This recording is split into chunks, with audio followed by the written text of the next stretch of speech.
ಜೀವನದಾಗ 9 ಸೂತ್ರ ನಮ್ಮ ಕಡೆ ಇದ್ದು ಅಂದ್ರೆ ಏನಾಗತ್ತೆ ಅಂದ್ರೆ ನಮ್ಮ ಗೌರವ ಜಾಸ್ತಿ ಮಾಡ್ಕೊಳಕ್ಕೆ ಈಸಿ ಆಗತ್ತೆ.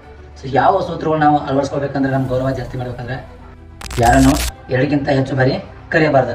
ಎರಡನೇದು, ಯಾರೊಂದಿಗೂ ಅಗತ್ಯಕ್ಕಿಂತ ಹೆಚ್ಚು ಸ್ನೇಹದಿಂದ ಇರಬಾರ್ದು. ಮೂರನೇದು, ಕೇಳದ ಜ್ಞಾನವನ್ನು ನೀಡಬಾರ್ದು. ಯಾರು ನಮ್ಗೆ ಕೇಳಂಗಿಲ್ಲ ಆ ಜ್ಞಾನ ಅವರಿಗೆ ನಾವು ನೀಡಬಾರ್ದು. ನಾಲ್ಕನೇದು, ಮಾತನಾಡಿ ಸಾಧ್ಯವಾದಷ್ಟು ರಹಸ್ಯವನ್ನು ಕಾಪಾಡಿಕೊಳ್ಳಿ.